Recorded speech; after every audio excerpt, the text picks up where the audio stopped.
सभी को नमस्कार। 20 के इस ऑनलाइन प्लेटफॉर्म पर मैं विनोद सरण आप सभी का हार्दिक अभिनंदन करता हूं। आज का मैथ का हमारा टॉपिक है वृत्त। वृत्त के बारे में जितने भी क्वेश्चन पूछे जा सकने वाले हैं और पूछे गए हैं वो सारे हम कवर करेंगे और बेसिक पार्ट से ही हम शुरुआत करेंगे, सिर्फ ओनली फॉर वृत्त के बारे में, परिमाप और क्षेत्रफल, ये कैसे सवाल घुमा फिरा के पूछा जा सकता है। तो पहले हम बात करते हैं वृत्त। इसे अंग्रेजी में सर्कल नाम से जाना जाता है और इसका आकृति देखिए तो एक गोल आकृति होती है और बीच में इसके क्या होता है, केंद्र होता है, जहां से जो ये बाहरी गोल आकृति इसे परिधि बोलते हैं, जो ये गोल गोल है इसे परिधि बोलते हैं। तो केंद्र केंद्र कहाँ पे होता है, केंद्र एकदम सेंटर में होता है, जिससे सारी सारी परिधि की दूरी वो क्या होती है, सारी सारी समान होती है। और केंद्र से लेके इस परिधि, इसे क्या बोलते हैं, परिधि बोलते हैं, ठीक है। और परिधि केंद्र से, केंद्र यहाँ पे खोलेंगे, केंद्र से परिधि की सीधी दूरी को क्या कहते हैं, त्रिज्या कहते हैं। इसे हम क्या कहेंगे, त्रिज्या। ये लो त्रिज्या। आगे इसे हम और इस बिंदु को यहाँ पे जहां तक यहाँ तक है इसे पी बोल सकते हैं। तो यहाँ पे क्या है, ओपी, यहाँ पे क्या है, त्रिज्या है, वृत्त की त्रिज्या है। और एक बार क्या होता है, एकदम सीधी व्यास की परिभाषा देखिए, एक तो प्रकाशित ये हो सकता है, जैसे एकदम दोनों तरफ तो क्या करना चाहिए, परिधि को स्पर्श करना चाहिए, ठीक है। और मेन शर्त होनी चाहिए केंद्र जमा कर जाना चाहिए। व्यास, वृत्त के व्यास की बात करें हम तो पहले तो हम कर देते हैं त्रिज्या, लिख देते हैं त्रिज्या बराबर में, इसे हम आर से दर्शाते हैं। एक होता है व्यास, व्यास जिसे स्मॉल डी से दर्शाते हैं। अब ये व्यास क्या है, व्यास और जीवा दोनों में थोड़ा सा अंतर है। उसमें क्या है कि व्यास है वो हमेशा दोनों परिधि परिधि को दोनों तरफ स्पर्श करेगा और केंद्र से होकर गुजरेगा, तब तो क्या वो व्यास होगा। और अगर एक इस प्रकार से बना जा सकता व्यास, ये भी यहाँ पे क्या है, ये भी क्या है, व्यास ही है।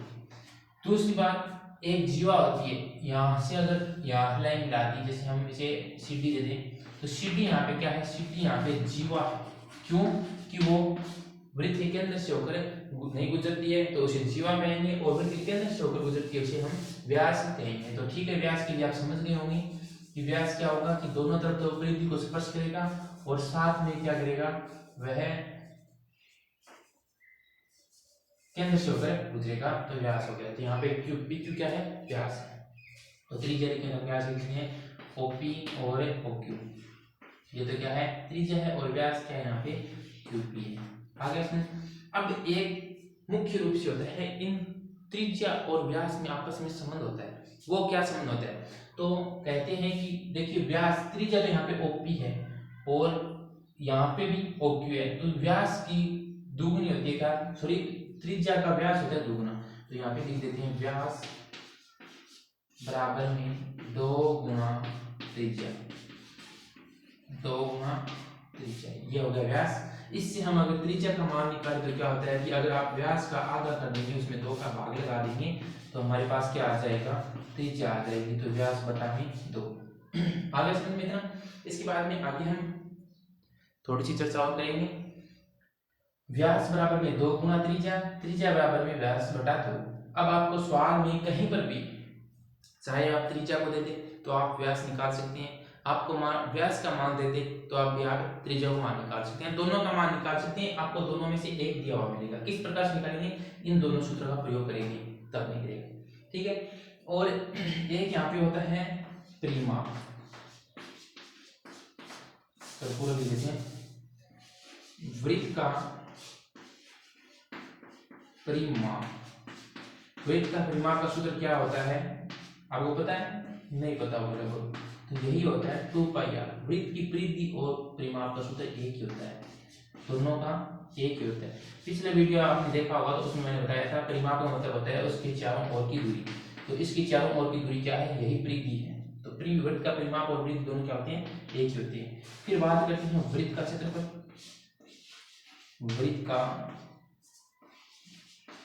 क्षेत्रफल, तो वृत्त का क्षेत्रफल क्या होता है, पाई आर स्क्वायर, ये होता है वृत्त का क्षेत्रफल। अब ये तो पूरा वृत्त के बारे में हो गया, लगभग सभी को तैयार हो जाता है। और इनमें से देखिए परिधि और परिमाप, इन दोनों में से 2 पाई और क्षेत्रफल दोनों में बहुत फर्क है। एक बार कंफ्यूज में जल्दीबाजी में क्या होते हैं, उत्तर गलत हो जाता है। तो इसको ध्यान से देखना, 2 पाई आर वृत्त की परिधि और परिमाप है, और पाई आर स्क्वायर और यहाँ पे क्षेत्रफल आ गया। अब बात करते हैं हम अर्धवृत्त की। अर्धवृत्त ने आप देखा होगा, तो इसके लिए हम अर्धवृत्त बना देते हैं यहाँ पे पहले। चलो मैं त्रिज्या को तो यहाँ पे लिख देता हूँ, त्रिज्या, इसको थोड़ा सा ऊपर दे देते हैं, यहाँ पे लिख दिया अर्धवृत्त। आपने देखा सुना भी होगा नाम, आज हम उसका चित्र भी बनाएंगे, अर्धवृत्त। ये अर्धवृत्त होता क्या है? ये होता है इस, जैसे ये PQ है ना, इसको यहाँ से तोड़ लीजिए और इसका निचला भाग ले लीजिए। यहाँ पे मैंने निचला भाग ले लिया, ठीक है। इसमें वही त्रिज्या रहेगी, इसका ले लो OPQ, इसकी त्रिज्या वही रहेगी, व्यास भी वही रहेगा, बस बदलेगा क्या? परिमाप बदलेगा और क्षेत्रफल बदलेगा, और सेम टू सेम पहले जैसे था इसका जैसा ही वही रहेगा। तो यहाँ पे लिखेंगे अर्धवृत्त का परिमाप, अर्धवृत्त का परिमाप, परिमाप पूछ दे या फिर परिधि, इन दोनों का सूत्र क्या होगा? तो इसके लिए हमें इसका क्या था, 2πr, मतलब यहाँ से P से शुरुआत की और गोल घूम घूम कर P तक आ गए, तो ये इतने में आ जाता है 2πr में इसकी दूरी आ जाती है। लेकिन जब अर्धवृत्त की बात करेंगे तब उसके लिए हमें कितना घूमना पड़ेगा, यहाँ से देखिए इतना तो घूमना पड़ेगा, तो इसकी अपेक्षा तो हमें क्या हुआ, आधा घूमना पड़ा, ठीक है। इसका तो आधा कर दिया, ये पूरा में 2πr था, तो इसके लिए क्या करना होगा, आधा आधा कर दिया। फिर प्लस में इसका व्यास यहाँ से लेके Q से लेके और P तक और चलना पड़ेगा, आधा तो आएगा पूरा, तो प्लस में क्या हो जाएगा, व्यास हो जाएगा।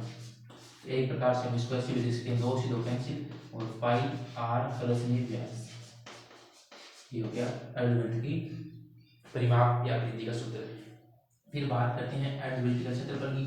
तो अर्धवृत्त का क्षेत्रफल ये क्या होता है, तो ये बस इसका पूरा का आधा कर दो, पाई r स्क्वायर बटा में तो लगा दो, ये आ गया। और विशेष रूप से ध्यान रखना कि क्षेत्रफल में हमेशा वर्ग इकाई लगाना, वर्ग मीटर वर्ग सेमी लगेगा, मीटर स्क्वायर भी हो सकता है, ऊपर भी लग सकता है, नीचे भी लग सकता है, वर्ग में आएगा। तो ये तो हमारे पास इतना, और इसके बाद में थोड़ा सा 2-4 सवाल भी कर लेते हैं, 1 2 3 4 5 सवाल और कर देते हैं, उससे आपका क्या होगा, थोड़ा सा कॉन्फिडेंस बढ़ जाएगा और जिससे आपकी तैयारी को और भी बढ़ जाएगी। क्योंकि अभी तक हमने इन सूत्रों को पढ़ा है, इसका हम इस्तेमाल कहाँ पे करेंगे, इसका हम अनुप्रयोग कहाँ पे करेंगे, इसका प्रयोग कहाँ पे करेंगे, ये तो आपको पता होना चाहिए, तो वो भी हम साथ साथ में करते जाएंगे, जिससे आपकी तैयारी है वो आगे के लिए और मजबूत हो सकती है। चलो पहला क्वेश्चन शुरुआत करते हैं। प्रश्न नंबर 1 है हमारा कि वृत्त की त्रिज्या 14 सेंटीमीटर है, तो वृत्त का क्षेत्रफल ज्ञात करो। वृत्त का क्या ज्ञात करना है, क्षेत्रफल ज्ञात करना है। ये हम कैसे ज्ञात करेंगे, तो हमारे पास इसका हल करवा लेते हैं साथ में, फिर उत्तर लिखना आगे। r बराबर में कितना है, 14 है, r बराबर में सॉल्यूशन है, यहाँ पे r बराबर 14 है, और यहाँ पे परिधि का सूत्र क्या होता है, सीधा शॉर्ट कट में लिख रहा हूँ मैं, 2πr, तो 2 गुणा पाई की जगह पर 22/7 इंटू r की जगह पर 14। एक चीज आप ये ध्यान रखना, पाई की जगह पर या तो आपको 22/7 और सवाल में कहे तभी आपको रखना है पाई बराबर में 3.14। अगर कुछ भी ना कहा हो तो उसमें आपको 22/7 रखना है। यहाँ से इसको काटेंगे 2 बार जाएगा, तो 2 गुणा 22 गुणा 2 बराबर में 4 और 4 दूनी 8 और 88 मीटर आ जाएगा, ठीक है। तो ये हमारे पास आ गया क्षेत्रफल, वृत्त वृत्त का क्षेत्रफल लिख दिया, वृत्त का परिमाप, इसके लिए परिमाप, पहले हमने परिमाप पढ़ा था तो परिमाप निकालेंगे, फिर क्षेत्रफल, ठीक है। तो इस प्रकार आप इसको सॉल्यूशन कर सकते हैं। वृत्त का क्षेत्रफल में से वृत्त का परिमाप निकाल करके 2πr सूत्र लगाया और उसमें r का मान रखा और सीधा निकल गया। अब इसी सवाल को हम घुमाकर थोड़ा सा मैं अलग कर देता हूँ।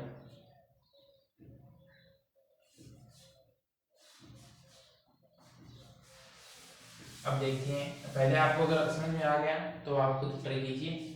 वृत्त का व्यास और यहाँ पे लिख दिया हमने क्षेत्रफल। अब देखो इस सवाल को मैंने थोड़ा सा घुमा दिया, इस प्रकार का भी आपको घुमा के फिरा कर हो सकता है। तो आपको क्या करना है, हल करना है। किस प्रकार से कहने देखिए, पहले आपको अगर आता है तो खुद ट्राई कीजिए। व्यास, इसका सॉल्यूशन यहाँ पे है, d बराबर में दे रखा है 14 सेमी।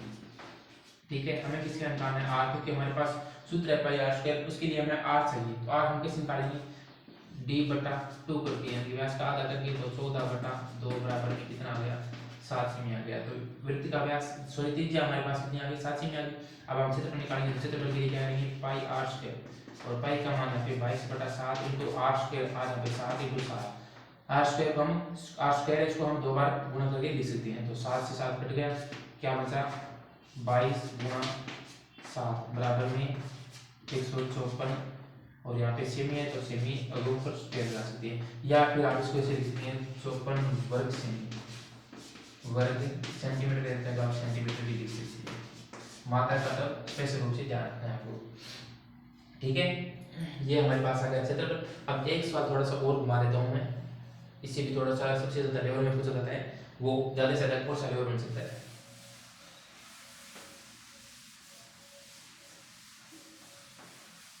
ये भी बहुत बार पूछा गया है, प्रश्न नंबर हमारा है 3 कि वृत्त का परिमाप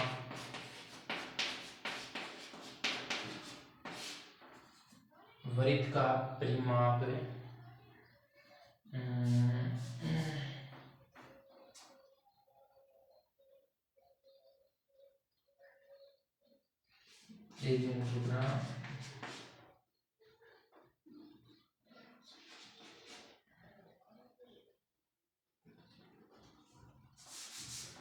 परिमाप है हमारे पास 462 मीटर है। तो वृत्त का क्षेत्रफल ज्ञात करो, क्षेत्रफल ज्ञात करो। अब देखो ये सवाल दे दिया, इससे ज्यादा घुमा फिरा के नहीं हो सकता। वृत्त का परिमाप, परिमाप मतलब परिधि, परिमाप और परिधि दोनों के हुए एक ही है। ये हमें दे रखा है, सीधा वृत्त का क्षेत्रफल निकालना है। तो हमें परिमाप दे रखा है, पहले इसका सॉल्यूशन यहाँ से, परिमाप बराबर में 462, और हमें क्षेत्रफल निकालना, तो उसके लिए क्या करना होगा, पाई r स्क्वायर, यहाँ पे r का मान चाहिए, तो r का मान तो हमारे पास है नहीं, तो हमें परिमाप दे रखा है और परिमाप बराबर में दे रखा है, तो इसके बराबर में कर देंगे। परिमाप का होता है 2 पाई r बराबर में 462, तो पाई r बराबर में 462 में हम इसका भाग दे देंगे 2 का, तो हमारे पास 2 3 1 231, तो पाई r बराबर में यहाँ पे आ गया 231, और पाई की जगह पर हम मान रखेंगे 22/7 इंटू r बराबर में 231, तो 7 और r यहाँ पे निकाल देंगे 31 इंटू 7/22। अब देखिए तो इसका मान तो पॉइंटर में आएगा शायद, देखो 22 का 231 में भाग देते हैं, पहले से लोग गुणा करा देते हैं, नहीं सीधा काट देंगे फिर आ जाएगा। तो 23 में एक बार जाएगा, फिर यहाँ पे 11 आ जाएगा, 11 में जाएगा नहीं, फिर लगभग देखो 5 बाई फिर 110 आ जाता है, 110, हाँ 110, तो 5 में 10 तो 10 लगेगा, पूरा भर जाएगा, इंटू में 7 आ जाएगा। तो यहाँ पे हमारे पास आ गया 7 को इसे 1.5 से गुणा करा देंगे, तो r बराबर में 7 5 35, 3 और 7 3 10, हमारे पास आ गया 10.5 मीटर, ठीक है, हमारे आ गया 10.5 मीटर आ गया। अब हमें कैसे करना है, क्षेत्रफल निकालना है। क्षेत्रफल के लिए अब देखो कंपटीशन एग्जाम में पूछा जाता है ना, वो पॉइंटर में कभी नहीं पूछा जाएगा, कंपटीशन एग्जाम में कभी भी पॉइंटर नहीं पूछा जाएगा, मान पूरा ऊपर पूछा जाएगा। तो यहाँ पे क्या होता है, पाई r स्क्वायर होता है, तो पाई की जगह 22/7 इंटू r, r का मान 10.5 गुणा 10.5, चलो इसे थोड़ा जल्दी लिखते हैं, 22/7 इंटू 10.5 इंटू 10.5, 10.5 और 10.5 को इनको गुणा कर दीजिए और फिर इनमें से 7 का भाग देकर या फिर कैसे भी इसको हल कर सकते हैं वो आप पर छोड़ दो। मैं किस प्रकार करेंगे, 10.5 और 10.5 को अलग से गुणा कर दीजिए, गुणा करने वाले फिर 22 से गुणा कर दीजिए और फिर पूरे में 7 का भाग लगा दीजिए, फिर सूत्र आ जाएगा और लास्ट में इसकी क्या करना है, मीटर स्क्वायर लगाना है। ठीक है, लगा दीजिए। तीसरा क्वेश्चन, 3 क्वेश्चन यहाँ हमने कर लिए। इस प्रकार से आपको क्षेत्रफल लेकर परिमाप भी पूछ सकते हैं, तो क्षेत्रफल से पहले परिमाप त्रिज्या निकालिए और त्रिज्या से परिमाप निकालिए। ठीक है, अब अर्धवृत्त की बात करें तो अर्धवृत्त के 2 क्वेश्चन पूछे जा सकते हैं, तो मैं दोनों को एक साथ में करवा देता हूँ। प्रश्न नंबर 4,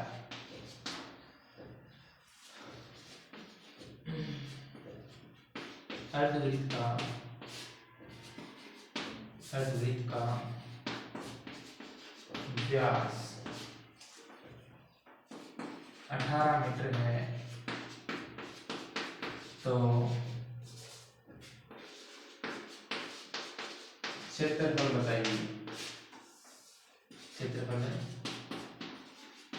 बताइए। अब इसे क्या करना है, आपको क्षेत्रफल बताना है, तो इसका हल कैसे, सॉल्यूशन हम किस प्रकार से करेंगे, देखो d बराबर दे दिया 18 मीटर, तो इसका हम r का मान कैसे निकालेंगे, तो 18/2 बराबर में 9 मीटर, r का मान 9 मीटर आ गया। अब हमें क्या निकालना है, क्षेत्रफल निकालना है, तो क्षेत्रफल का सूत्र क्या है, पहले परिमाप निकाल लेते हैं, परिमाप फिर क्षेत्रफल का करवा देंगे। तो परिमाप सूत्र क्या होता है, 2πr उसका आधा प्लस में d व्यास होना है, तो 2 से 2 कैंसिल और यहाँ पे पाई की जगह 22 का साथ r का मान हमारे पास है 9 प्लस में व्यास है 18, इनको हल करना है।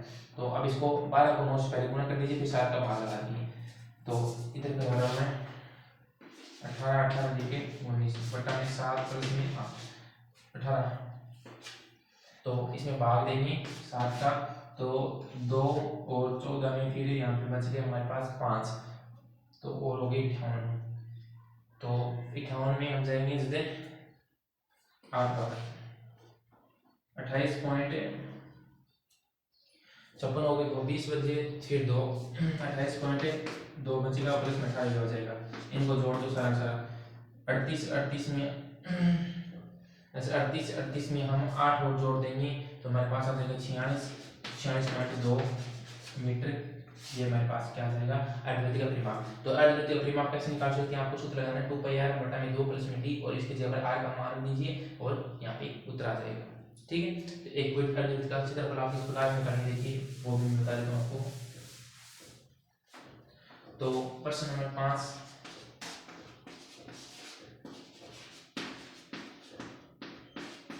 अर्धवृत्त की त्रिज्या 28 मीटर है, तो अर्धवृत्त का परिमाप नहीं क्षेत्रफल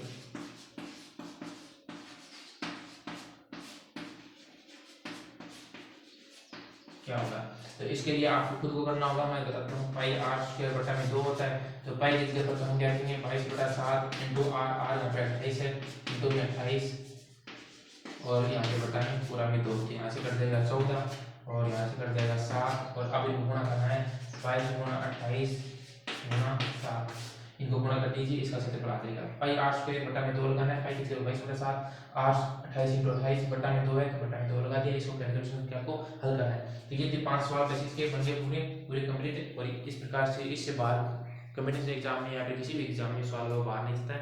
बाकी इसका आगे जैसे इसके बारे में इसके चारों ओर जैसे एक वृत्ताकार पार्क है, ये एक वृत्ताकार खेत है, इसके अंदर चारों ओर तार लगाने का वे, तो उसमें आपको गुणा करना होता है, जितना भी पूछे 1 रुपये का देकर आपको जितना क्षेत्रफल आया उसका से 1 रुपया करना, आपको गुणा करना है। तो ये तो हमारे पास 5 क्वेश्चन तैयार हो गए। इस प्रकार से आपको वृत्त का नॉलेज अच्छा सा हो गया होगा, उम्मीद है कि। तो मिलते हैं इसी प्रकार की वीडियो को लेकर।